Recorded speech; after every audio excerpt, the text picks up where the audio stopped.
misunderstood and rejected by some people. The reality is, ultimately, we have to please God. So,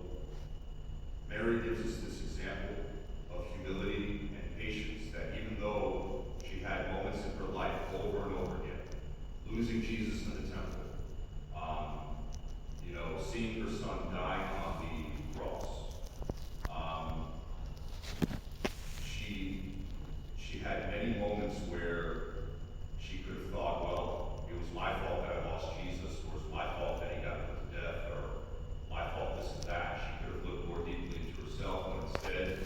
she used those opportunities to trust in God. This was a moment for Herod that God gave him a chance to change, and Herod failed that because he was more concerned about pleasing the peers that were around him. So Mary can help us to make better decisions, but to do it more often as the temptations tend to come to us throughout the day, that we can be in the stable